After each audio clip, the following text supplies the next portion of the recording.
Yeah, as our co-convener and secretary, Uncle Rashid said, Assalamu alaikum, that is the traditional Islamic greeting, may peace be upon you. And as is customary and an obligation upon us as Muslims, we start off anything beneficial with remembrance of God and praising our Prophet. So simply put, Alhamdulillah, wa salatu wa salamu ala Rasulillah, amma ba'd. And back to our conveners. So let me tell you who we are. We're called Lewisham Muslim Voice, LMV. We started about 6 weeks ago, purely in response to what's happening in Gaza and the fact that the Lewisham Muslims aren't being heard in Town Hall or anywhere else. So this group will hopefully be the voice of the Muslims within Lewisham going forward.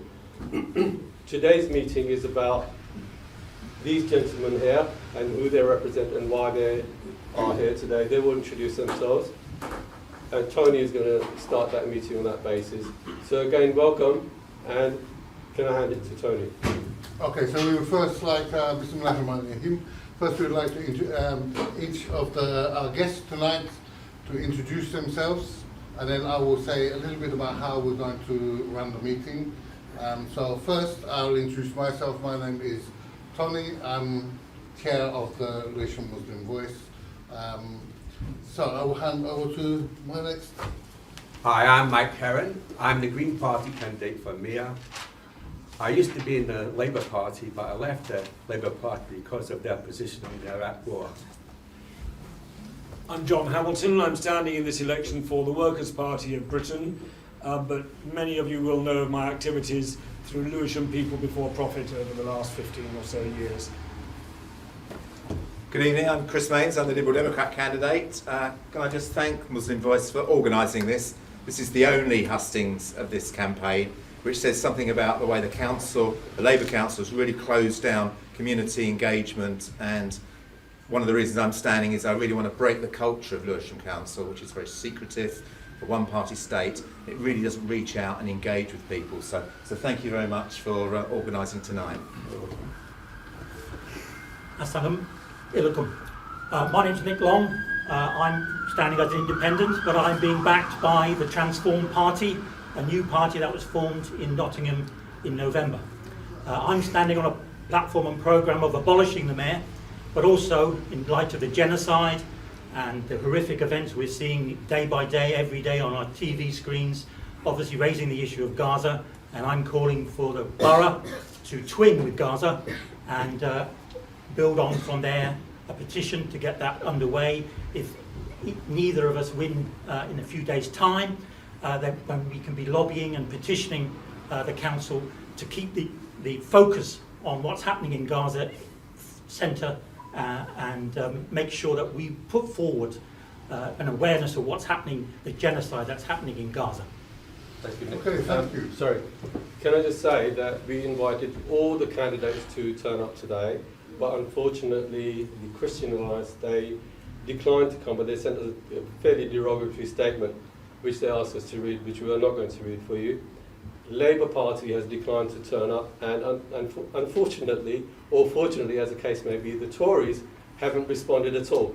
So that leaves, so that tells you the state of play. And can I go back to Tony now? Okay, so the format that we have of this meeting is we send 3 initial questions to the candidates, and then we will take other questions from the floor. But what we would like to do is there will be stewards around with pens and paper. So if people have a question they would like to ask, we'll collect those questions and then read them to the candidates. What we would, the format that we would like to do is we'll put one question out, we will let each candidate respond in turn, and then we'll move on to the next question. What we would do is we would like candidates to sort of bear in mind that we have a limited amount of time, and so maybe a couple of minutes per question or something. I think that would be fine. Okay, so without further ado, the first question that we actually wrote to the candidates beforehand is, what is your personal and your party's position and record on publicly calling for an immediate ceasefire in Gaza. So if I can pass to Mike. Personally, I've been for an immediate ceasefire from the very beginning in Gaza. The Green Party nationally was the first mainstream party to call for an immediate ceasefire and for an immediate release of all the hostages. Yes. John. We should change the order for different questions, shouldn't we? Yeah? Okay, we can start from that end. Yeah. Okay, yeah. Workers' Party of Britain is for self-determination for the Palestinian people. It feels that there should be only a single state in what's known as Palestine for Jews and Arabs to live in equality in a secular state. And therefore we completely condemn the Israeli aggression against the people of Palestine. The people of Palestine have the right to resist occupation. This is a right under the Geneva Convention, and that is all they have been doing to try and liberate themselves from over 70 years of occupation by Israel. Therefore, of course we don't think there should be a war. Of course Israel must stop fighting and stop murdering innocent people, and a ceasefire should have come into effect the moment Israel started the aggression. It should have been enforced by the United Nations, because Israel flagrantly disregards United Nations resolutions and has done for decades. That's also my personal view. Thank you, John. Thank you very much. As many of you will know, that the Liberal Democrat spokesman is Layla Moran, who herself is Palestinian. I think she's the only member of House of Commons who is from Palestine, or got a Palestinian background. And because her own family have been involved in Gaza, I think she's been able to make quite passionate pleas on the humanitarian problems and issues that have been arisen around the Israelis' act of aggression. Clearly, we need to get the 200 hostages from the 7th of October released. And I think we should remember that these issues did not start on the 7th of October. There has been awful treatment of Palestinians imprisoned in Israel for many months, many years, and that is part of the issue here. We as a party have been calling for a bilateral ceasefire. We are desperate for the Red Cross to be allowed to get into Gaza and for aid to be there. I'm very pleased that today Ed Davey, our leader, has been calling for sanctions against some of the Israeli politicians who are perpetrating the war in such an aggressive manner, and will clearly need to be held to account.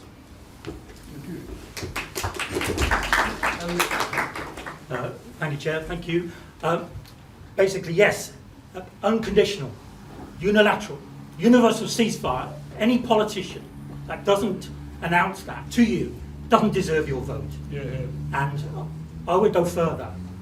If I was elected as mayor, any member of staff who worked for the council, any contractor who took part in the genocide that's happening in Gaza, I would be liaising with the borough police commander to make sure that person is facing charges. Okay, thank you very much. Okay, so for the next question, I think as you said, we'll mix it up. So if we start with Chris, John, start with Nick and go this way. So, what is your and/or your party's position on Britain's role in what has been described as a genocide by the International Criminal Court, or potentially a genocide, I think they said? Do you support boycott, divestment and sanctions against the Israeli apartheid regime? And if you were elected as mayor, how would you ensure that none of the residents' council tax money would be invested in companies supporting the Israeli regime? Thank you, Chair. Well, indeed, we would be very keen, or if I was elected as mayor, we'd be very keen as a council to lead the boycott campaign. Many countries around the world are doing similar things. This right-wing Tory government, I believe, has introduced legislation that makes that difficult, but I would certainly want to explore how we could take that forward, and if we couldn't, then we should, like a country I'm going to mention shortly, would only purchase that as a last desperate resort. So we would be in the forefront of leading that campaign. The International Court of Justice is actually calling for Israel as a case to answer. And that's definitely universally around the world, especially in the third world. That's the position of many, many countries who are actively boycotting. But I must be honest with you, and it's not surprising tonight that the Labour Party haven't bothered to send a deputy or come along with a detailed explanation of why they're not here, is because the Labour Party is suspending candidates, we've got a councillor here in Lewisham who's been suspended. I was on the march with her recently. She's given full support to the Gaza struggle. But we have a Labour group here, which almost to the man and woman are members of Labour Friends of Israel.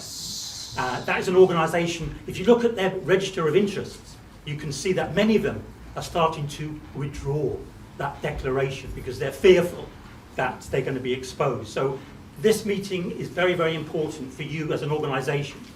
You need to break from the Labour Party. You need to seriously register, maybe as a political party or an organisation, and stand candidates in the coming election and pending general election. And my party, Transform, would give any candidate who wanted to run, make an intervention around Gaza, full backing and support. I'm losing my thread of thought because your last question related to... It was basically about your position on Britain's role in the genocide. Well, it's been horrific. The arms are being sent to the conflict, and we must be part of that campaign to stop export of arms to Israel.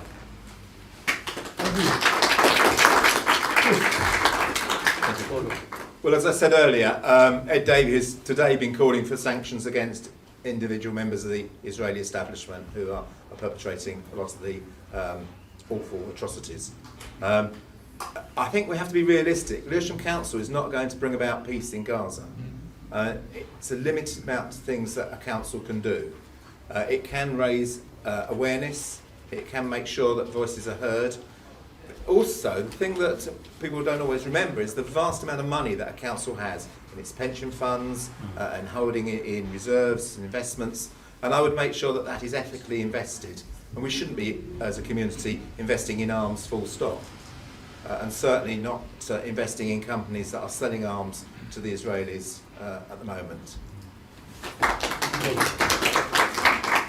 Thank you. Well, you may have heard of George Galloway. He's the leader of the Workers' Party of Britain. He's standing for election in Rochdale today. Let's hope he becomes an MP and really puts that in focus. But you may also know that there was something called a convoy to Gaza about 20 years ago, maybe even more than 20 years ago now, which George was part of. And I think that shows the party's record on that. I myself, I run a choir. We sing several songs about Palestine, and one of them is the boycott song, which we sang up at Crystal Palace Friends of Palestine the other day. So encouraging ordinary people to boycott Israeli goods.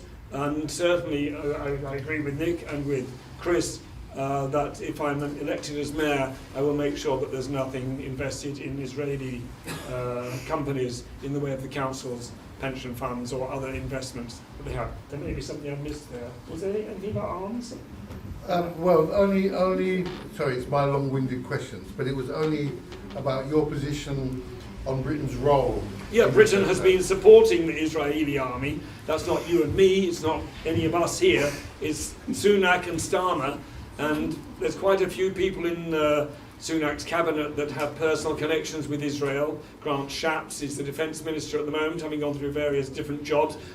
Britain is supplying, through British Aerospace, important parts of the F-35 fighters that Israel is using. There are reconnaissance flights being taken off with British planes from Cyprus to aid the Israelis. And in many respects, British law itself is being broken by sending arms to a war zone. And yet they just flout these rules with impunity. Thank you.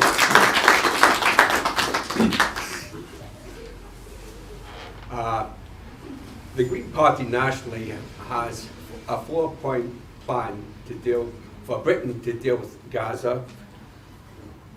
It's to stop exporting arms to Israel. We should use our vote on the UN Security Council to support the creation of a Palestinian state, an independent Palestine. which should sanction members of the Israeli government and should condemn Israeli actions. The problem with boycotting and divesting is because the council may be tied up with pre-existing contracts and it might have problem divesting, but we think it would be more effective to target individual members of the Israeli government personally and with sanctions. Thank you. Thank you very much. So the third question from Lewisham Muslim Voice that we would like to ask is really about your relationships with Lewisham's Muslim community. So what we're asking is, how would you and your party envisage working with the Muslim community in Lewisham and their concerns going forward, including in other upcoming elections? This year is going to be an election year. There's the London mayor, there's the national elections coming up, and I think that one of the issues that people have felt from the community, or at least some people in the community have felt, is that the community is expected almost to go along with what other people say, rather than being recognised as actually having their own agendas and needs. And often politicians come to sort of start advertising their wares as opposed to actually having a plan to how they are going to work and respond to the community. So again, I apologise for being long-winded. Maybe Chris, can we start with you, and then go to Nick, and then Mike, and then John? Yep. I would like to see the council work really closely with all faith groups. I wouldn't want to single out any particular group for particular praise or advantage, because as a mayor you have to work with the whole community and bring faith groups together. And members of the Muslim community suffer exactly the same issues as everyone else in Lewisham. If you're in social housing, often it is a dreadful condition, because Lewisham Council has neglected its housing, it's failed to invest in new properties for families, and it's failed to invest in repairs. That affects lots of people in our community, and we should be working together across the board to tackle that. It is incredible to think that 75% of the council's housing maintenance budget goes in legal fees and compensation for work they've not done. And that just shows there are many people who aren't getting their damp dealt with, or the repairs done, the estate repairs, the lifts aren't working, and they're being neglected by a council that just takes them for granted, quite frankly. So I would want to be working with you and all the other faith communities and non-faith communities to engage with them, because one of the problems, as I said earlier, is that Lewisham Council simply doesn't engage. It's this little conclave of Labour people that don't talk to the rest of us, don't allow the rest of us to ask questions or interrogate them and raise issues. We've got to really smash that culture, make it much more open, transparent and engaging. Thank you.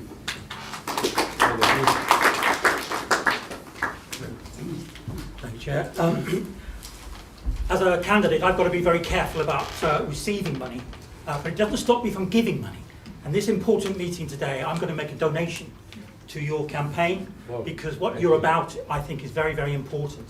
Because you are coming to life as an organisation, and you want to have a change that's happening. And so, my party, Transform, would be working with you, as I mentioned already, in terms of any lobby, any petition. Obviously, many of us have been joining the marches that have been going on. This conflict, this war, this genocide is going to go on, I think, for many, many months yet. We need to keep those marches going. The establishment are really trembling, because they're really worried about these marches. It's really putting pressure. And can I ask you to take one moment of your time on Saturday? There's a conference, a very important conference. Many of us will be going on the march, but if you can send representatives to a conference on Saturday at Mallet Street, and it's called No Ceasefire, No Vote, and it's bringing together the Muslim community around the country.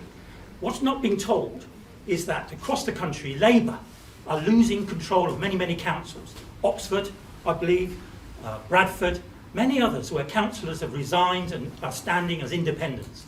So I would strongly urge you to think, to contemplate and discuss the possibility of standing maybe independent candidates in the coming election, so you can keep Gaza front and centre. Thank you.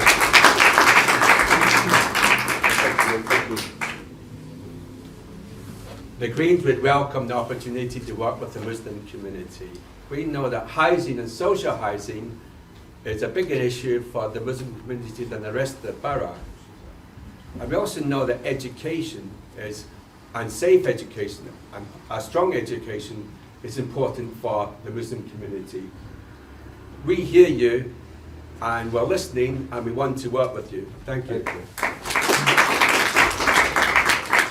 The Workers' Party of Britain has worked for a long time in predominantly Muslim areas. You'll probably remember that George Galloway has previously represented areas with a high Muslim vote, probably because of his support for Gaza and Palestinian rights in the past. I'm no exception. I'm not a Muslim, I'm an atheist. That might put some of you off, but I'm honest about it.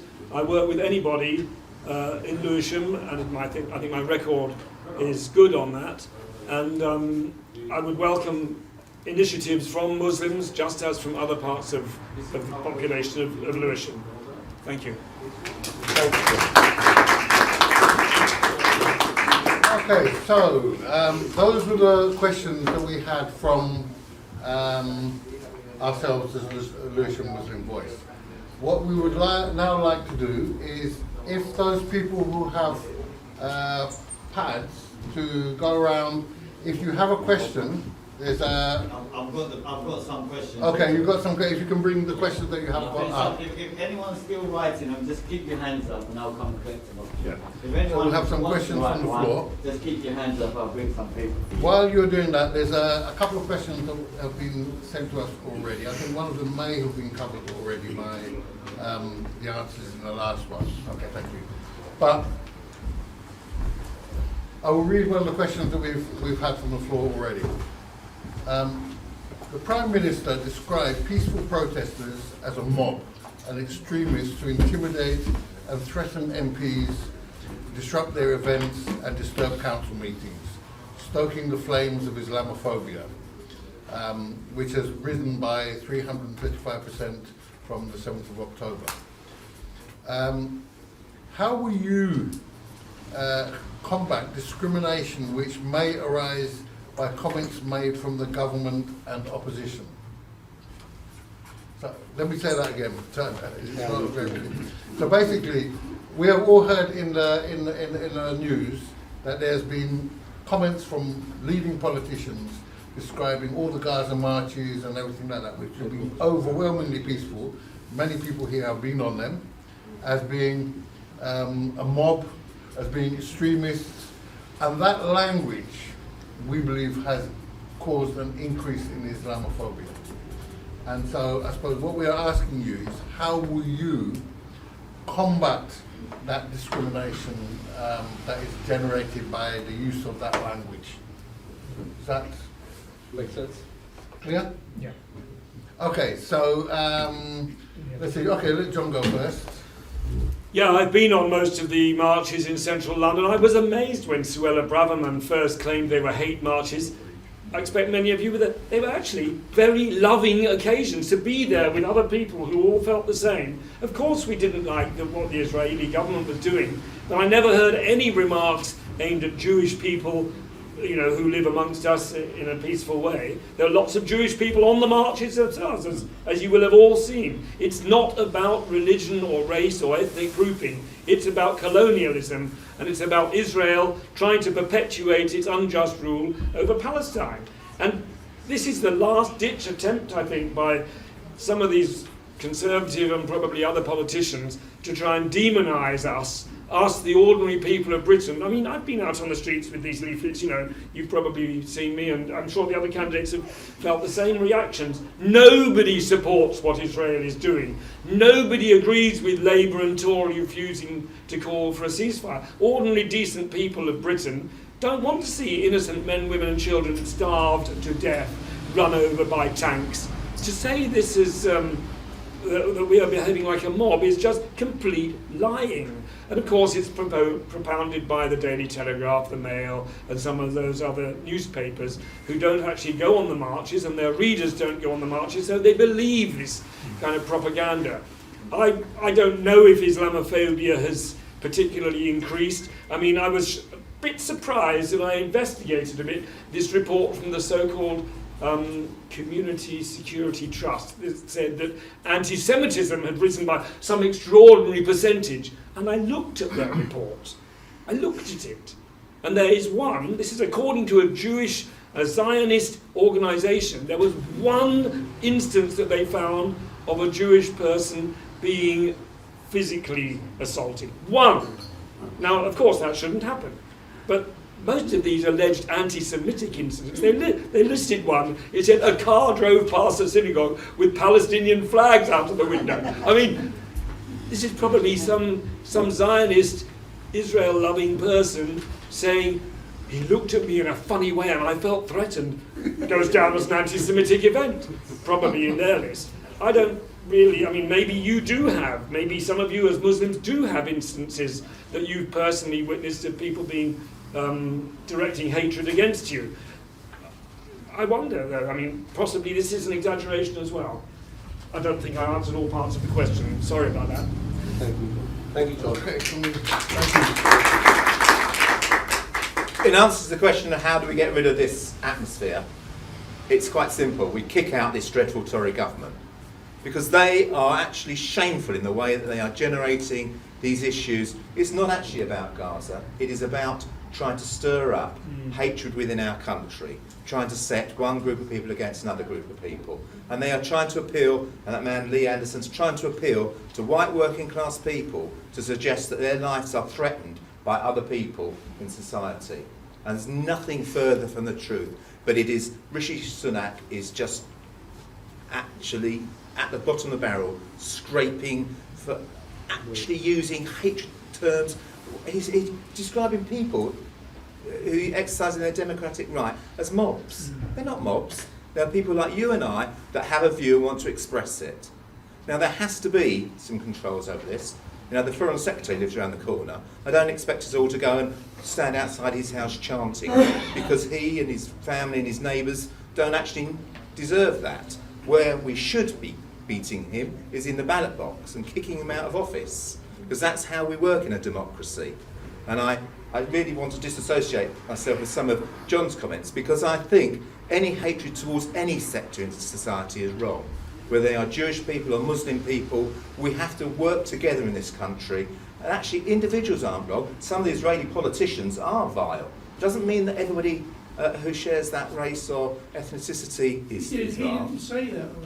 No, but he's suggesting that there aren't any issues of anti-Semitism at the moment. I suspect there are, and I suspect there's a lot of Islamophobic comments as well. So, I mean, we need to just wind back and wind things down and try and make sure that society is much more generous and understanding of each other's and differences. What's going on in Gaza is dreadful. That doesn't mean that we have to start building up hatred within our own society.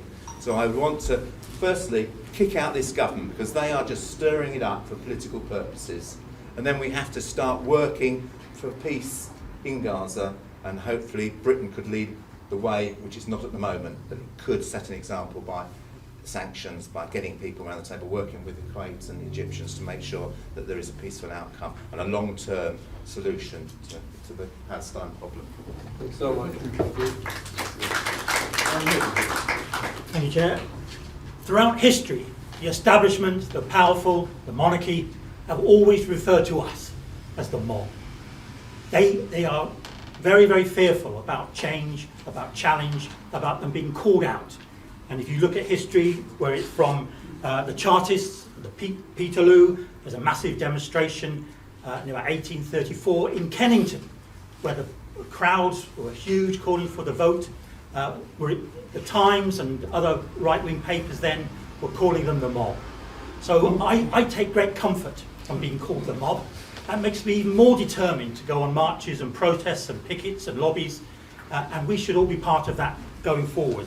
So as the Mayor, I would want to call out and challenge anybody who referred to that term and put out on the council's website an explanation calling from history, challenging that use of that term because it's derogatory and it's anti-democratic, because all of us need to be part of a democracy. And a journalist interviewed me the other day and said, Nick, why are you going banging on about Gaza? It's got nothing to do with this country. And I challenged him, said, look, we are global citizens, we're international citizens. Many people have connections around the world, and we need to organise, we need to challenge. When our kindred folk are being assaulted and attacked, we're not going to stay quiet. We need to be on the streets protesting and marching, because anything in history has been not given to us. We've had to fight for it, tooth and nail, against the establishment and the ruling class. So I would ask you all to don the sign, the mob, with pride.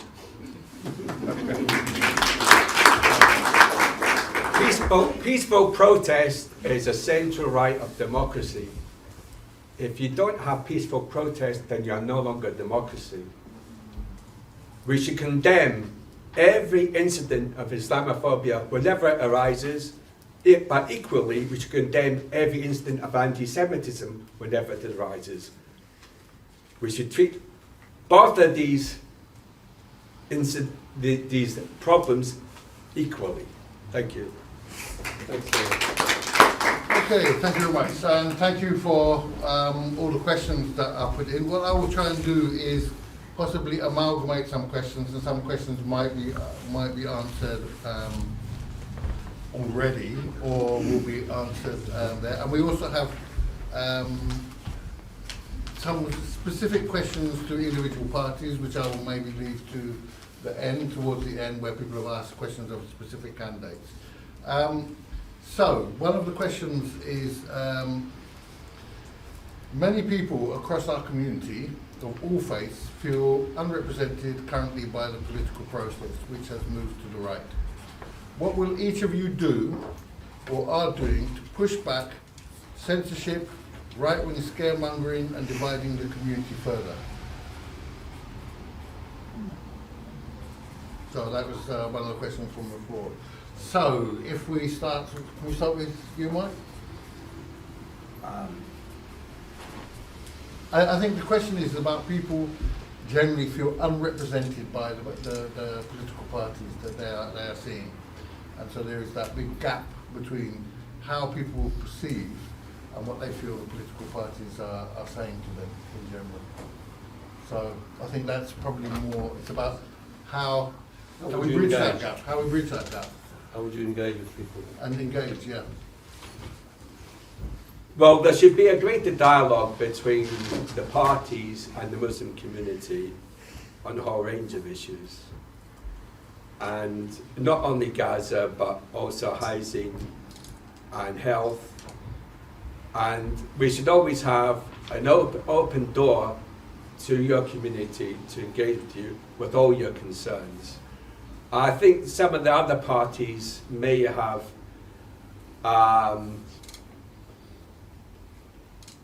downplayed their relationship with you, but the Green Party, we welcome an engagement with you. Well, I think one of the big problems is that this borough at the moment only has elected politicians from the Labour Party. There's one independent because she was expelled from the Labour Party. And that's been the case for quite a while now. Actually, way back in 2006, we managed to elect a council which only had half the representatives from Labour. Lib Dems had a lot of councillors, Greens had 6, 2 Socialists and 2 Conservatives. And but since then, it's really just become a one-party state. So, of course, we feel unrepresented.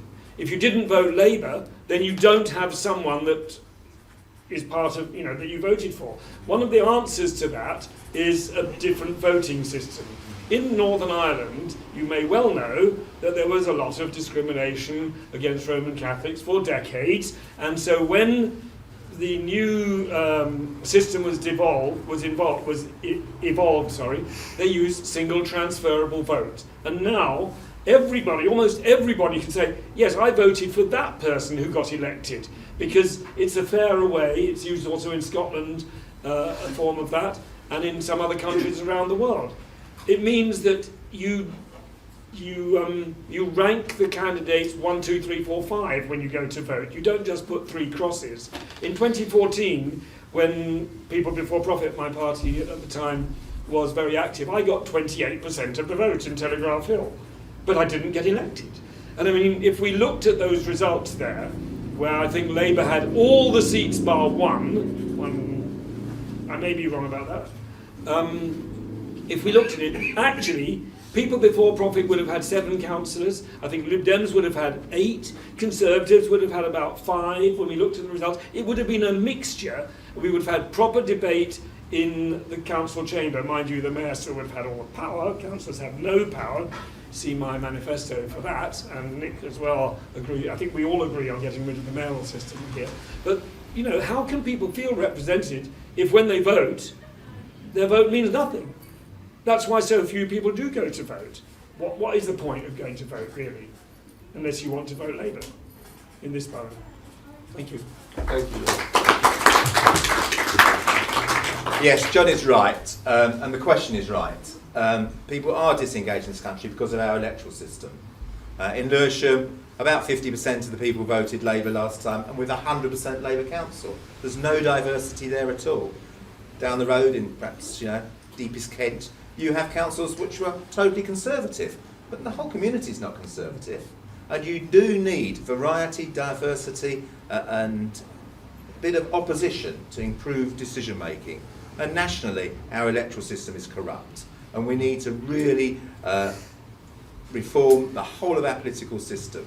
A lot of concern is given about the right-wing press in this country. People talk about the Telegraph and the Daily Mail.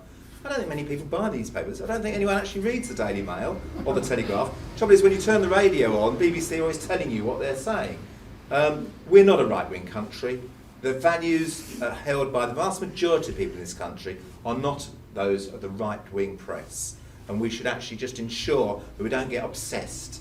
And hopefully a general election will come soon, which will kick out the current right-wing party. Just hope it's not replaced with another right-wing Labour Party, who appear to be just totally beholden to these press barons that no one else takes any notice of. But I'm actually quite confident that if we can change our electoral system, the people in this country are very moderate, generous, actually quite left or centre, and want to create a much more caring society, which we can do once we reform the system. Thank you, Chair. This election will be the first time, all of you, when you go to vote, you're going to have to produce photographic ID. So if you've got a driving licence, you're going to be okay, because you can produce that. But what this is really about is voter suppression.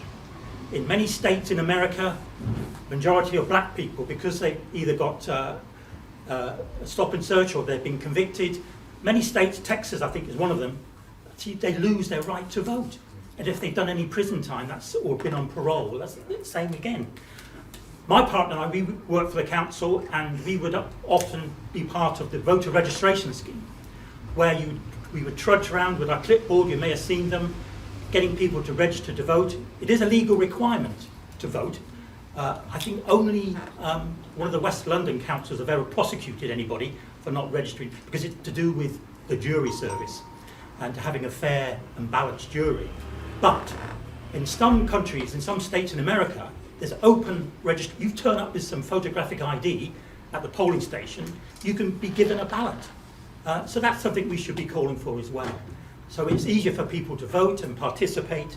But again, I'm coming back to my central theme, which I've mentioned earlier. You are only going to get a voice as voiceless people, as has been mentioned in our borough, by politically organising, coming together, working with other parties, establish yourselves as a powerful political voice, and start saying to the Labour Party, don't take our vote for granted. On Gaza, you didn't even call for a ceasefire. You suspended Labour councillors across the country. Even a Jewish councillor in Lambeth this week has been suspended. So their position is appalling. They don't deserve your vote. You need to organise. work with others to help you get off the ground. And I would argue that you should look at a couple of wards in the borough maybe for the local elections. There's 2 years before the next round of elections. And you could put up a candidate, whether they stand as an independent or linked to another party, but put out that message. You didn't vote for a ceasefire, you ain't going to get our vote. Well done. Okay, obviously we know that many of the local Labour MPs and some of the councillors are affiliated to Labour Friends of Israel. One question was, does any of the panel here have affiliations? Not necessarily to, I wouldn't imagine any of you were members of Labour Friends of Israel, but any other sort of similar type affiliation. So that was one. And I think then we've got some other questions which are related to some other issues in terms of the council and electoral issues. So we'll move on after that question. So, what? I don't have any affiliations with anything to do with Israel. So. Okay, thank you. So does the party though, sorry, that was my question, does the party have any? The Green Party does, as far as I know, it does not. Well, I'm a member of the London Clarion Cycling Club. I don't know if that should be declared. Thanks for your declaration. I sing in the Strawberry Thieves Socialist Choir, as I've mentioned, and I very occasionally have played in the Big Red Band along with John Claydon, who's in the audience here, and that's a left-wing choir, left-wing band we play at May Day. But I don't have anything to do with any other political organisations, and as far as I'm aware, the Workers' Party of Great Britain is not part of any of those kind of extra parliamentary kind of things that MPs often like to be part of. Thank you. I'm trying to wrap my brains for anything that I'm involved with. I'm a member of, have been in Friends of the Earth and Greenpeace in the past. I'm certainly not involved in any faith group, I'm afraid. I am a supporter of the Liberal Democrat Campaign for Racial Equality, which is a group that just tries to make our own party a lot more diverse and make sure that we can attract people from different backgrounds to stand for our party, and we campaign on issues that are relevant, more relevant to some people than others. We as a party have been campaigning against stop and search, and that's something that affects young black people more than young white people in this borough, so that's something that really concerns us. I'm also a supporter of Chinese Liberal Democrats, just because they have a really good New Year dinner, which I go to. But I hope that my party and I are quite open to everybody rather than any sectarian group. Nick, sorry. Well, I must make a declaration. I rent 5 rods on my allotment from the Knapmill Way Allotment Society. I rent 1 space in a bicycle hangar in Haringey. I own 3 bicycles, one of them folding. And I own 10 shares in the Morning Star. Oh my God. And I think that's the sum total of my wealth and being. But yeah, I'm a local government worker. Obviously, we have to make declarations of any outside earnings. I wish that was the case. But so that's the sum total. But in reality, the main political parties, and especially the Labour Party, I think I saw some 40% of the shadow cabinet are receiving donations from Israeli-linked organisations. 40%. That's the shadow cabinet. Yeah, it's a shadow. Okay, thank you for that. So we have some other questions, and if there are other questions that people want to ask, if they contact the people with I'll go first. pads. Okay, yes, let's have Secretary ask a question. This is a question in relation to Lewisham Council, actually. It's a straightforward one, nothing hard at all. What do you feel about PFIs, and how would you balance the books, etc. at Lewisham Council, bearing in mind they've actually outsourced every service and every Yeah, all the services. So how would you manage the book?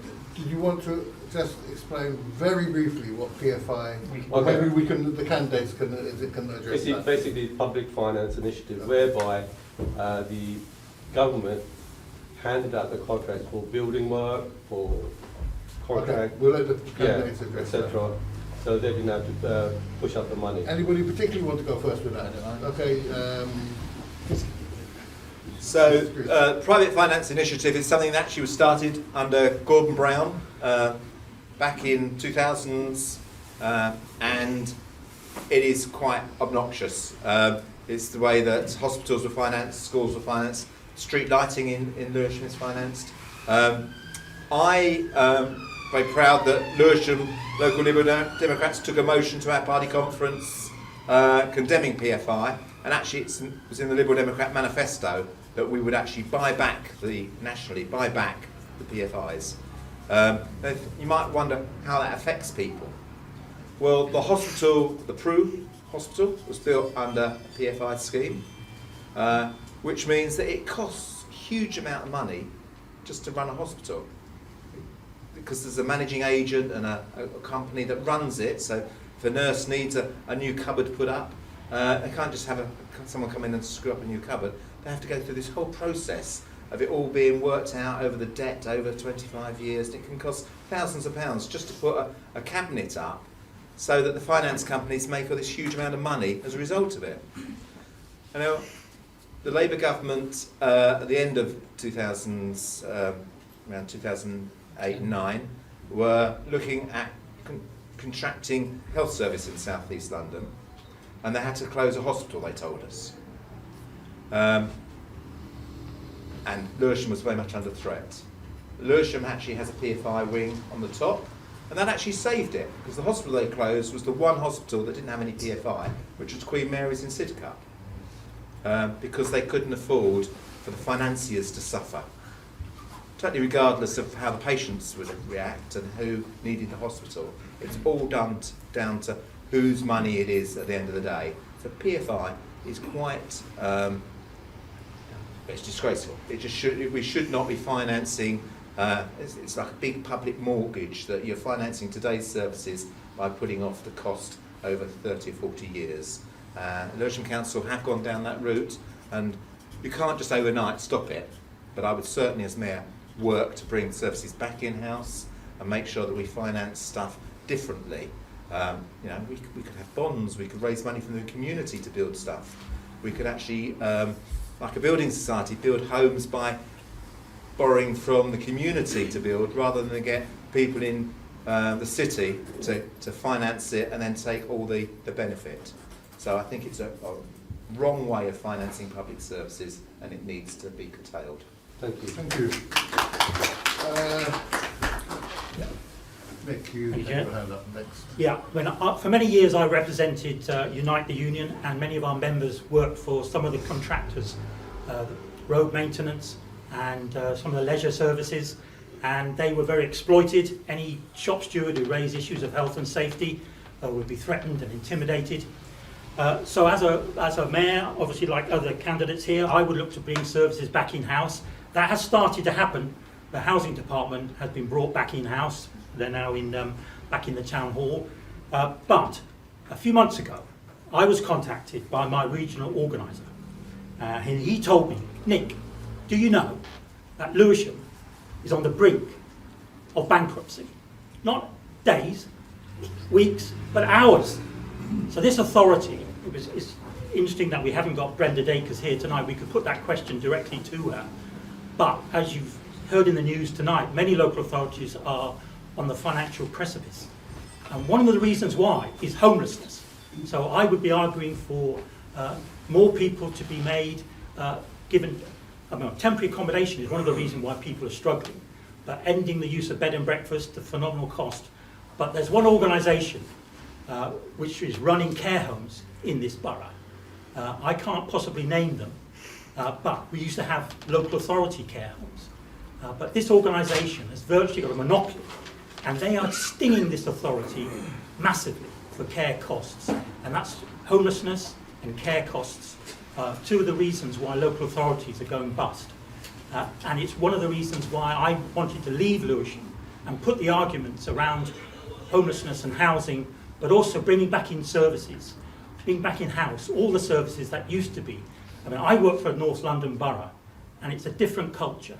Virtually everything is still, it's quite remarkable, is still in-house. And everybody works together. There's a comradeship and partnership with the trade union movement. Lewisham, some years ago, we had a leader of the council. His name now escapes me. Dave Sullivan. But he's very similar to a guy called T. Dan Smith, who was corrupt and was involved in contracts and building houses. Get Carter. If any of you want to see a good film before you die, Get Carter. And they filmed it in a multi-storey car park, one of the scenes in a multi-storey car park, which T. Dan Smith took backhanders from because of the contracts were going out to private contractors. So services in-house, health and safety, unions recognised, that's the way forward. Not this externalising anything that moves. That was the culture of Lewisham. Well done. Yeah, well, Nick and I worked together in People Before Profit for a long time about bringing services back in-house, but to come to the PFI part of it, and Chris, did you know, actually they were started by Tories. First PFIs were very small contracts under the last days of the John Major government, but it was Labour that really brought them in. Now, when I heard about PFIs, I thought, but that can't be good value for money. You know, taking the example of the two hospitals, £210 million it cost to actually build the two hospitals, Greenwich and Bromley. Do you know what the repayments are spread over 25 years? 1,200 million. And if you look on my website, johnhamilton.org.uk, there's an excellent explanation of PFI, a lovely infographic. It shows how much the cost was for the Downham Leisure Centre and pools, or the various different school programmes that this borough asked for through PFI. How much has already been paid back, and it's already more than the cost in I think all but one of those cases, and how much the total is going to be. Now, I think it was Chris said we can't change it overnight. We can, if you elect me, almost overnight. You have to be radical about this. You all know the concept of a loan shark. I hope nobody's used the services of a loan shark. This is legalised loan sharking at the interest rates that's being charged. Have you ever heard of something called odious debt? It means if some nasty ruler of some country or borough enters into a contract which impoverishes its citizens because of the repayments, but they weren't consulted, and was anyone here consulted about the street lighting contract? Going to Skanska for £90 million over 30 years? No, we weren't. Bullock never put that on his manifesto when he said he was going to be elected. So odious debt means if I'm elected as mayor, I will simply say, we're not paying. We will not pay anymore. You have to take us to court, and then there'd be a test case. It's all very well these boroughs saying we'll renegotiate it, but that still leaves the upper hand with the loan sharking bankers, doesn't it? If you've already paid the money 3 times over, why should we pay any more? Nick's quite right. Lewisham is on the verge of bankruptcy, and partly for the reasons he's given on contracting out, and that should be ended, and I would end that too, but also PFI. It's horrendous. Look at the website and look at the graphs. Thank you, John. Thank you. The problem is that the council is not getting enough money to sustain services because government keeps on cutting it. There's not enough. There needs to be a reform of the whole taxation system in this country, and the Green Party support a wealth tax so that those who are rich who can afford to pay, they pay their fair share to restore the social fabric of the country. So we need to start taxing the rich to ease the burden on the poor, and so we need to have more money coming in so that we can invest that in services in this Lewisham. Thank you. Thank you very much. Thank you. A question has come in relation to youth clubs and community facilities. What most people will have recognised that this has been severely cut in Lewisham. And so many people here are parents, they have children, and what would your strategy be in relation to youth and community services and facilities within the borough? Anybody want to take it first? John? I made particular reference to this in my leaflet, and you're welcome to a leaflet afterwards, and if you'd like to help me distribute them in your street, that would be also very kind. The first campaign I was involved in Lewisham in 1999, sorry, that's not quite true, I did do some leafleting for the Liberal Party when I was very young, was when the council wanted to bring in charges for the under-5s play groups in the parks. I was a parent at home with my young daughter. My partner went out to work, she had a good job. And so I used to go to the Telegraph Hill Play Club. It's invaluable as a parent to go and meet other parents, the children meet other children, you make friends for life there, and they wanted to bring in charges of 50p a session. You might think 50p a session, well that's not very much, but it changes the whole feeling of the place. So what I did was, got a petition together, went to all the play clubs all around the borough, there were 9 of them at the time. Parents and pushchairs and toddlers went to the council, gave in the petition, and this was actually before Bullock. And we said, and if you do bring in the charges, we won't pay. And they didn't bother. They didn't try and bring them in. You have to be firm. But 4, 5, 6 years later, Bullock did close them all down and left them to be run by volunteers. Whereas I say that if I'm elected, I've said this many times because I've stood for mayor before, that I will open new play clubs, council funded, within walking distance of everybody in the borough. If you're a parent in a flat, it's rainy, you haven't got a garden, you'd go mad. You know, with your toddlers and nowhere to go. This is essential, and it's just the same for youth clubs. It's just the same for community centres. When Bullock tried to close down the 33 community centres, we in People Before Profit, and Nick was involved as well, I'm not trying to say it was me, but People Before Profit organised for representatives from all of those threatened groups to come together for a meeting in the Constitutional Club. They didn't all come, but all of the ones that made a fight were saved. It's interesting, you can win against the council if you fight. Everybody made a case, or 11 of them or so made a good case, and Bullock said, we'll give you a reprieve of 2 years. Well, later, I became a trustee of one of these threatened community centres, and I said, a bit later on, wasn't it only a 2-year reprieve we were given? Has anything been said? They dropped it. We actually had won. And you have to fight to win. Thank you. When I was a boy, we went to youth club down in the local church, down St Saviour's, and I think we should make use of more of the religious officers to make youth clubs in there. Okay. Thank you. And Okay, thank you, Chair. Yeah, youth and community. An idea was developed a little while ago, and all the staff and workers were spun out. That means they were set free from the local authority and some sort of trust. So as the mayor, I would say we should be spinning those services back in, and we should be looking at funding. There's one fund, there's one pot of money that's very rarely spoken about within the council, and that's called the New Homes Fund.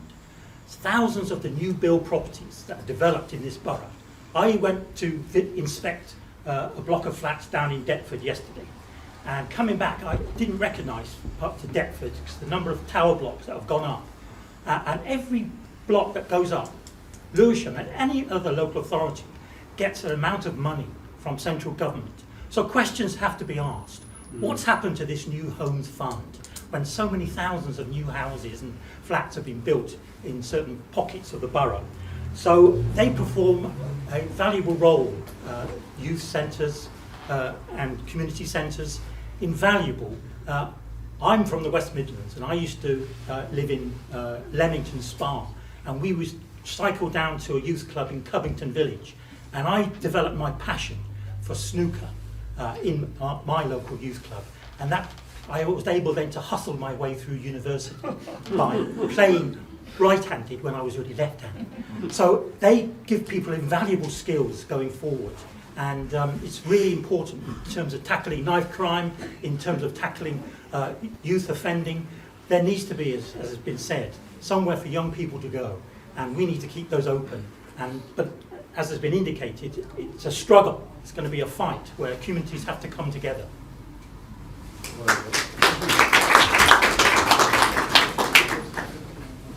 It's a very good question, because I think the whole need of community facilities and amenities are really important. And over the last few years, knife crime across London has not dropped. It's just fallen off from the media. And it's still a huge problem with young people feeling threatened when they go out on the streets. And we need to do a lot more to engage with them. I would like to see much more innovative things. We talk about a youth club, but actually, because that's what we did when we were young, is that really what's needed now? Perhaps Lewisham needs young people to have an opportunity card, which gives them access to music venues and cinemas and sports venues, and allows them to travel around London, benefiting from the rich culture that exists in London. How do we finance these things? One thing that Lewisham is really bad at, and that is screwing down developers. These people are making huge amounts of money from building. Take the Gateway development around Lewisham Station. They should not only be delivering a lot more social homes, but they should be delivering facilities. They could be delivering a brand new library for Lewisham Town Centre, because they've got the planning permission, they're building all these houses, they need to give back something in the way of community facilities and amenities. What great facility we could have with a huge new learning hub, library, whatever you want to call it, somewhere young people can go and study after school, and perhaps be there in the evening to take out videos, if that's what people do, DVDs or whatever the latest thing is, games machines, whatever young people are into at the moment. I'm not one, so I don't really know what they want. That's why we need to talk to them, find out what they want. But we ought to be using providers in society to make sure that they pay for it. Developers are getting away scot-free in Lewisham because our council's very weak at negotiating with them. And I'd like to see them making sure they contribute to the things that the young people want. And it's not just young people, it's as John mentioned, playgroups, it's Sure Starts, it's GP surgeries, it's all the infrastructure that we need to make sure that we have a great community. And we ought to be making sure the developers are paying for that. Thank you very much. Thank you. Nick? You talk? Oh, you talk about it. Okay. I'll have another go. I think we all do. Right, okay, so just to bear in mind that it is now 18 minutes past 8. We are aiming to finish this meeting by 20 to 9. So we have about 20 minutes left, and we've got quite a lot of questions still to come. People are coming. There's a question, so if we can make the sort of contributions quite brief and to the point. One question has been about support for children with special educational needs. Now, I don't know if you have read recently in the press, but it is said that 96% of the appeals against support because it seems that children with special educational needs are getting routinely refused services, and 90% of the appeals against not providing services have been upheld. So the parents' view has been upheld. So this has become a crisis. So it has now become a sort of almost a money-saving strategy, and not just in Lewisham maybe, but across that young people with special educational needs are not being given the services they need, and they're forcing parents into either going through the process of appeals or suffering because of not getting that support. So any comments on services for special educational needs children? Yes, Chris. John has been plugging his literature. If you want to look at the Mayor's booklet and my manifesto, you'll see that I actually mentions special education needs, because I also mentioned that the culture in Lewisham is wrong. And for any parent that has a problem with their child, they have to go to war with the council. It really is a fight, and it is really distressing that a family needs to find experts and go to court and tribunals. And it shouldn't be like that. Your child should be assessed and their needs met. But in Lewisham, it's a fight. And that is wrong, because actually the stronger parents win. Those kids whose parents aren't able to fight just fall by the wayside. So I would certainly want to ease the situation and make the whole system simpler. We talked about the finances in Lewisham Council. One of the problems is the cost of special education. Children with really severe needs, it's incredibly expensive. But you have to start at the beginning, and it's early intervention that we need. So I'd like to see mental health workers or wellbeing workers in each school to help kids that are struggling a bit, as they've got someone to talk to before it gets into a real major problem. And so I'd want to see, as I say, a mental health worker in every school. I'd like to see much more early assessments for children when they enter school. If they've got language difficulties, speech difficulties, that picked up as quickly as possible and dealt with. Because if that child has to wait and they just, this is what Lewisham do, they just delay it and delay it and delay it, and the kid can get into secondary school, still their needs not met, then it becomes much more expensive to try and catch up at the time. So it's early intervention and make sure that it's not a battle between the parents and the authority. Thank you. Any other contributions? Yeah, thank you, Chair. One of the reasons why it probably won't be the most popular view in this room, but I'm opposed to the Bakerloo line extension. And one of the reasons I'm opposed to that is because the Wearside depot, where special education needs transport is based, is going to be, do you know this? Going to be lost. That depot is going to be given over to a siding, and the council will have to relocate all its refuse service and its transport and bus systems for people with learning difficulties, special educational needs. So that's one of the reasons I'm worried about the Bakerloo line. But the substantive point I would make is abolishing the mayor would mean a return to a very powerful committee structure where this issue would be championed, would be advocated by a powerful committee chairperson who would have it in their remit, as used to happen. For example, we used to have a private sector housing subcommittee where we had specialist knowledge developed by councillors and especially by the chair and vice chair of those committees. They would be there to advocate for their services. And this is why it's so important to abolish this all-powerful, all-centralising. How can you possibly know every bit of legislation? I work for North London Borough and I've got what's called a permit. And when I put it out,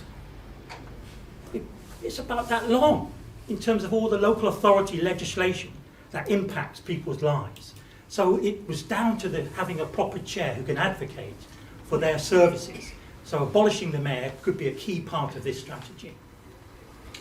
Okay, thank you. Anybody else want to comment on special educational Well, needs? yeah, I don't think provision Nick in mentioned Lewisham? special educational needs very much, but I think what it sounds like, I used to be a primary school teacher. In fact, I was a nursery school teacher, one of the oldest nurseries in Britain, in Deptford, with Rachel Macmillan.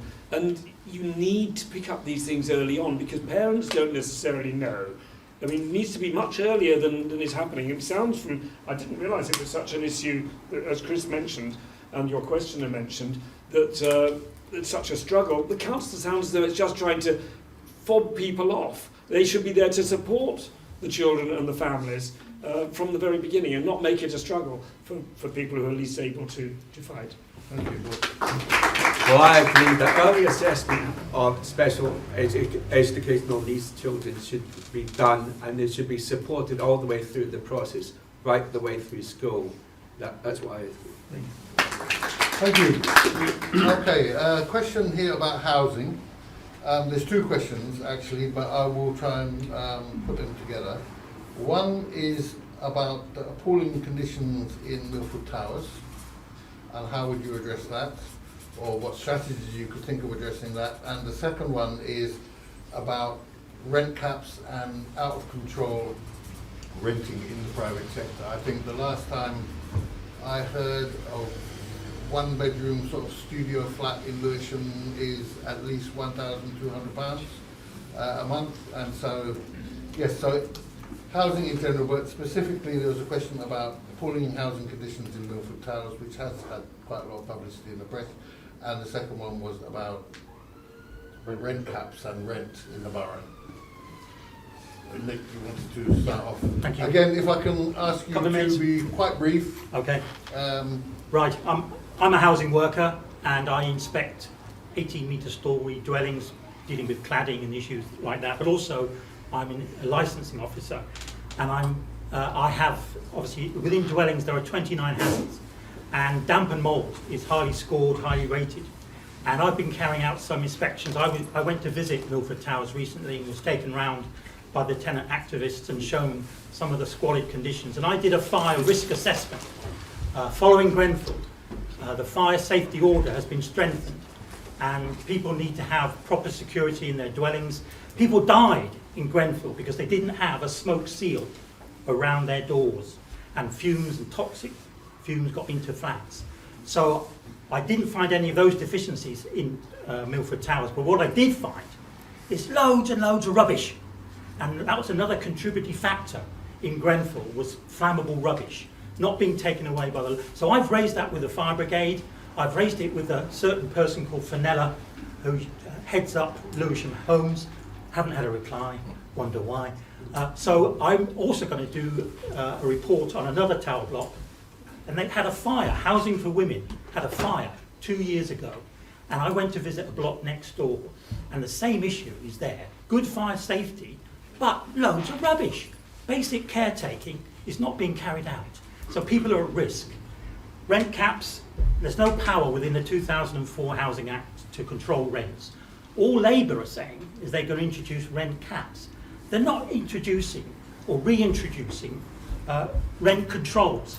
Even in the belly of the beast, in America, in New York, they have rent controls. So we need rent controls, and that could be another campaign that we can be involved in together. Lobbying government, lobbying the council, and Sadiq Khan has made reference to rent controls, but there's no power to do so. And I don't think this government, many of them, are landlords themselves. So we've got to struggle. Specifically on Milton Towers. I know people there, visited flats there. The history is quite important, because one of the problems with Lewisham Council is that the last 5 years, nothing's happened. We've had 5 chief executives, a mayor that's gone off to do his own thing in the other part of the country, and nothing's been driven forward.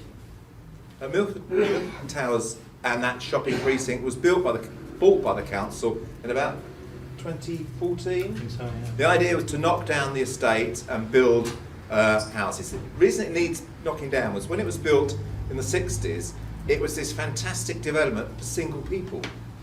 The idea was that each flat was for young, as we call them yuppies, I guess nowadays, would have, a bit like the Barbican in the city, Lewisham would have this fantastic estate, but of course the council's never maintained it properly. It's put families into the blocks, which, as I say, was designed for young people or single people. And then since 2014, when they were going to knock it down and redevelop it, nothing's happened. And that is the same across Lewisham. Projects have just not progressed. You look at the gateway development around the station, that's a decade they've been building that. It's just crazy. This council really needs to get its act together and drive things forward and start delivering for its residents.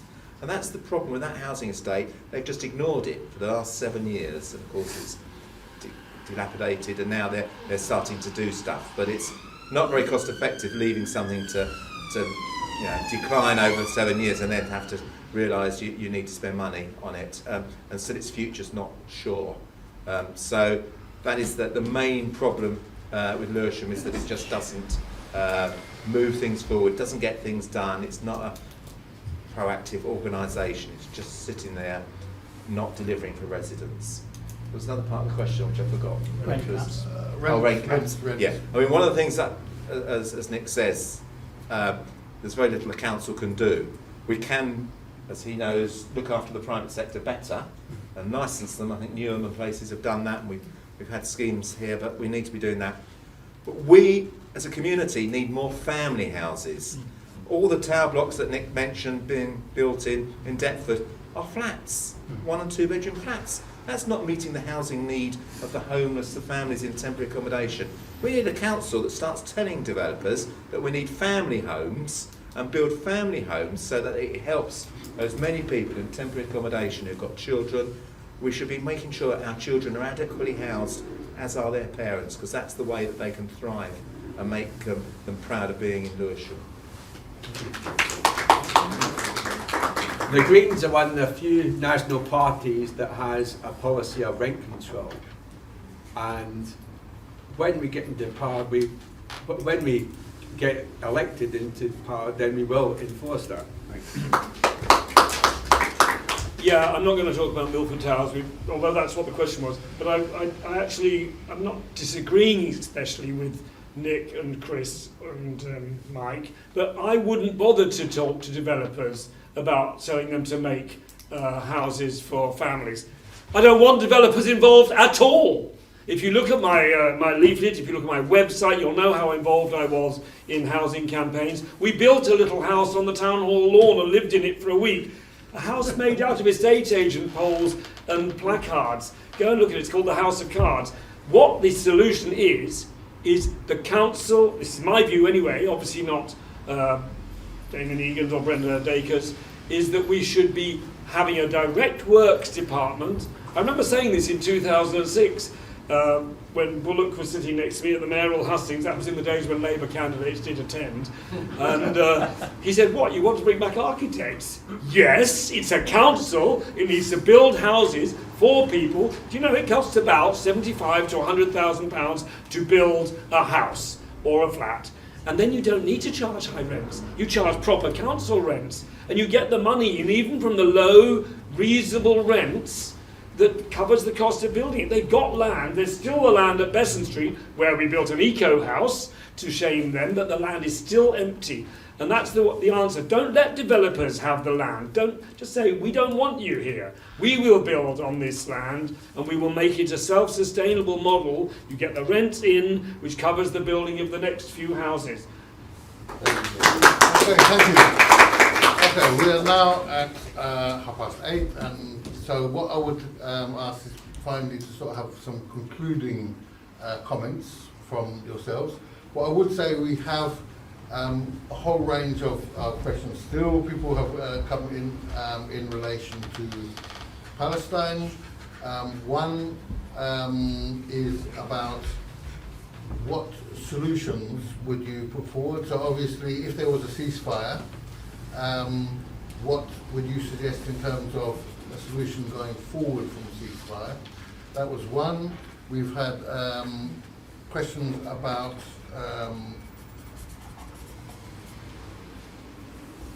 the treatment of prisoners in Belmarsh when people were incarcerated without charge, but especially in relation to Julian Assange, and whether you would agree that he should be freed. And I think the other question was really, as there is a real chance that none of you as candidates will be elected to the next mayor, what is your strategy going forward, and especially in relation to engaging with the Muslim community, in taking part with the Muslim community around support for Palestine? So I'm aware that some people may not have had their questions answered in full, but I would like to give everybody a chance to sort of do a summary and maybe say briefly why people should vote for you as opposed to anybody else, and then also let people know how to get more information on your campaigns. Yeah.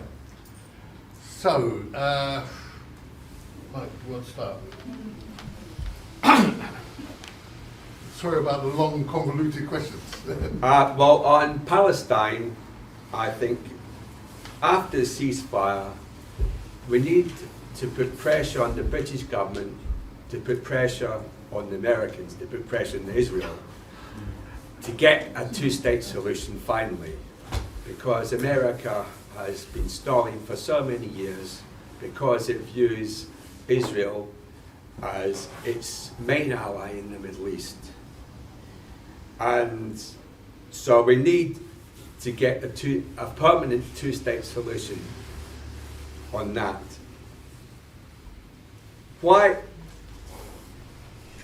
even though you're unlikely to vote for me as mayor, I think it's important to get the green profile out in this country and to engage with the Muslim community. So now we need to force those ties and greater, so that when issues like Palestine come up, we can make progress in that. Thank you.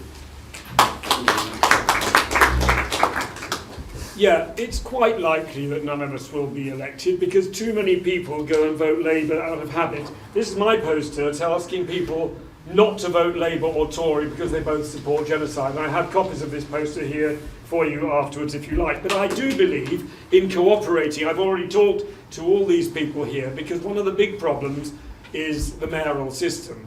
You'll know that Nick was involved initially at the first instance in a meeting in the Constitutional Club, but then didn't do any of the work of collecting the signatures. The Liberal Democrats did collect some signatures for it, but by far the most of the work was done by people before profit. The Greens nominally were part of it. I want us all, not just Muslims, but everybody who feels unrepresented in Lewisham Council, to help in a campaign to collect 10,000 signatures, which triggers a referendum for us to all be able to vote in May 2025 to abolish the mayoral system and go back to the committee system, which I think everybody here supports. But we have to force it, and that involves everybody. It can involve everybody. And I'll be calling you we'll be having some kind of a meeting or mail out afterwards, after the election, to involve people. It just needs asking other voters for signatures on a form. I don't believe in the two-state solution. That is a recipe for disaster for Palestine, to continually be dominated by the powerful military and aggressive neighbour. I want a one-state solution, secular state for Palestine, and Israel has broken international law ever since its founding back in 1948, and I think really it's time for the global south, the countries that are not dominated by the USA and Zionist funding, to push through the United Nations de-recognition of the illegal state of Israel. You may be surprised at that, but it has no basis in international law because they didn't follow the precepts laid down by the United Nations resolution which allowed the two states to be founded in 1948. I won't take more of your time. I'd like you to get involved in my campaign. I hope you'll support me as the most radical alternative for this borough. While I have great respect for the other candidates here, and we actually get on quite well, I think. I didn't meet Mike before, but with Greens in the past, we've got on well together. But if you want someone that will actually deliver, vote for me.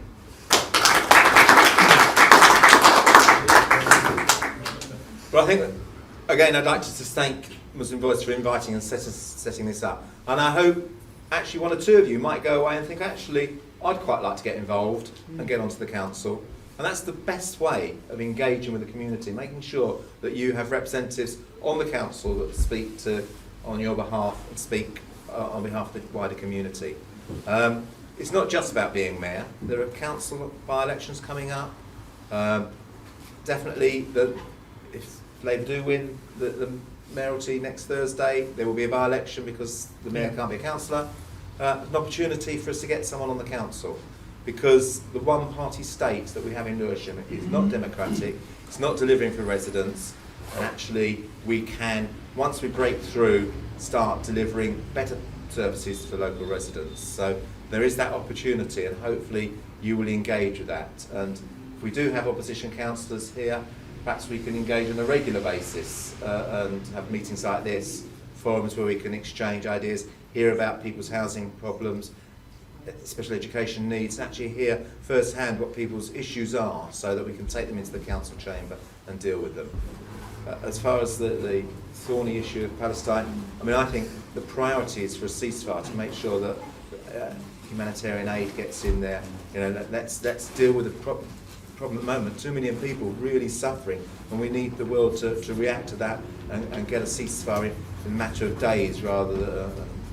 And I'm a confident person, and I think actually there will be a solution resulting from this war, because the the Israeli government being so extreme, I think the rest of the world will suddenly realise actually this can't keep happening, and we've got to find a solution.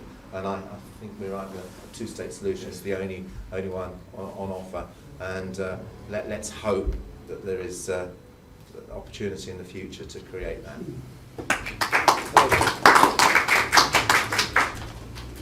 We have 30,000 dead people. We have a majority of them, 70% I understand, are women and children. We have many, many thousands, I would imagine thousands of people buried under that rubble. And twinning, we actually twin with Nicaragua, believe it or not. You don't know that, but that we are. So why can't we twin with Gaza and some of the cities in Gaza? And we could then send aid, we could send support, we could help fund thermal imaging cameras to find out where people are. We've got a whole range of support we could give. Medical aid. We've got many thousands of children who've lost limbs. They will have life-changing injuries. So the question is, what is to be done? And we need to, it's your meeting tonight, your inaugural meeting, to organise yourselves politically. And my organisation, Transform, I'm sure others will help, to get you off the ground in terms of making a political intervention, a political voice. And I've got one of my leaflets at the back, is Labour think they've got it in the bag. Why don't we give them a surprise and actually have a seismic landslide change?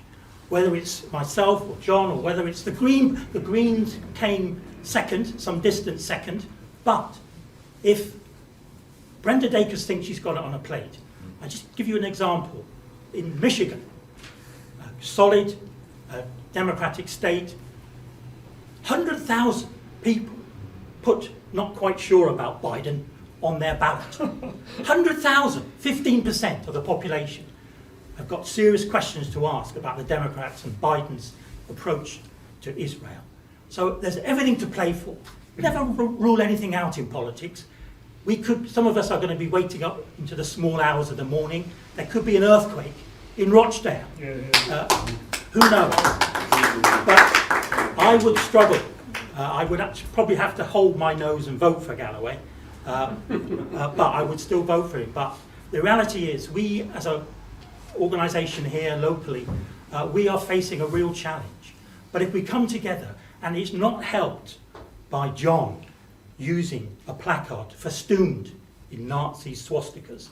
The police told Lewisham Council that if they published John's leaflet within the mayoral booklet, the council would be prosecuted. Could be prosecuted. Well, and John has been arrested for carrying that placard. So it doesn't help win friends and allies if you are going to be taking that sort of tactics. We've got to influence people, we've got to come together. And I've been on most of the marches, both locally. I even went on a march in Bromley, and my daughter came and joined me. So we've got to build bridges between communities, not alienate and antagonise. So I think we should, from this meeting, really take heart that we've got the world to win. Thank you. Okay, well, first I would like to say thank you very much for the candidates who came. I think they deserve a round of applause. Thank you very much for the community who have come out tonight. It's raining. What I would say as well, just in conclusion, is to the candidates, we have listened to your views, and thank you very much for that. I think also there is scope for yourselves as candidates, as political actors within the borough, of listening and finding out more about what Islam represents in the borough. Many of the issues that were discussed here by yourselves have echoes within Islamic thought. We discussed PFI here and usury, fundamentally. In Islam, very strong statements against what is called riba. We talked about public services, people talked about bonds to try and provide public services. At the moment, the community here is contributing towards building a new mosque. They're not asking the council, they're not going to loan sharks, they are not going to any of those people. So these are concepts which are familiar in the Islam community. We talked here about the demonstrations and the Jewish community.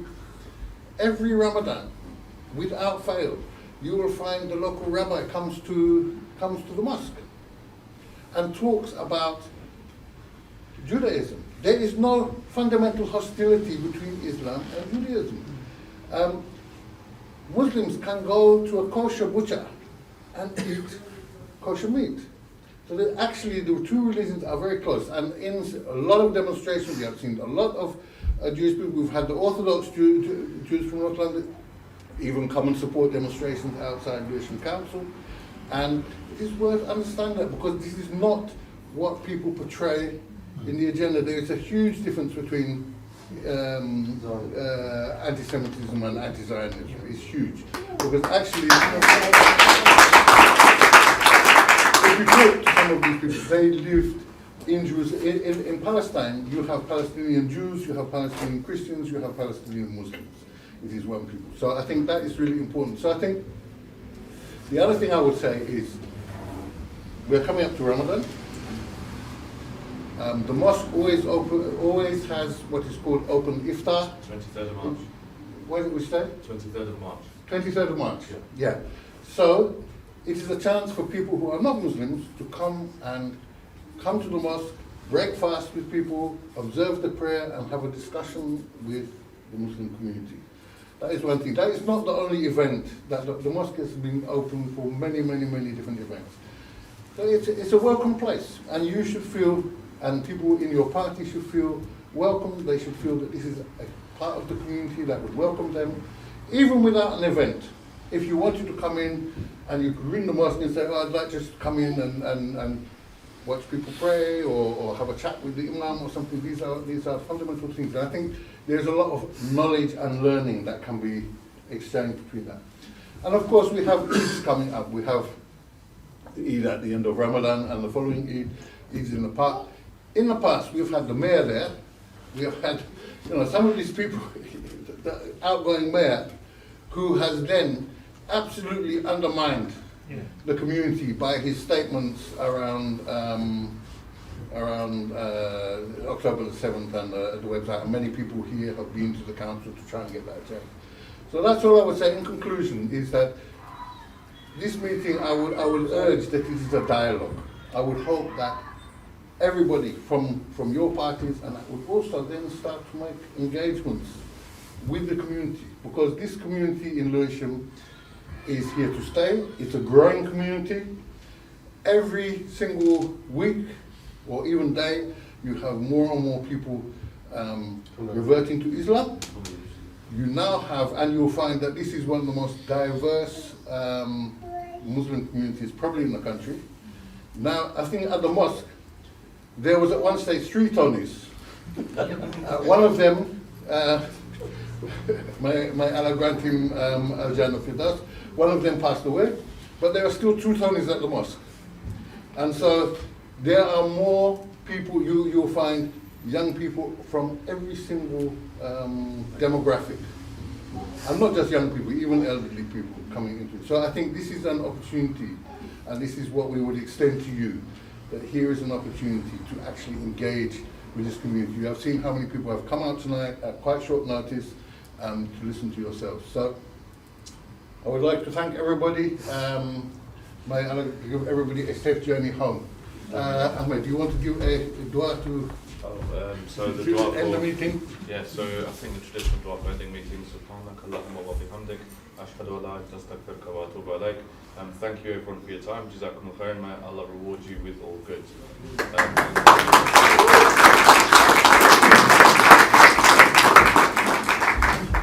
Thanks so much for coming. Well, good, thank you. And thank you everyone. Thanks so much. Thank you very much. Thank you very much for coming.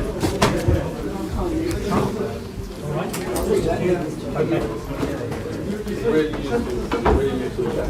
Posters, anybody?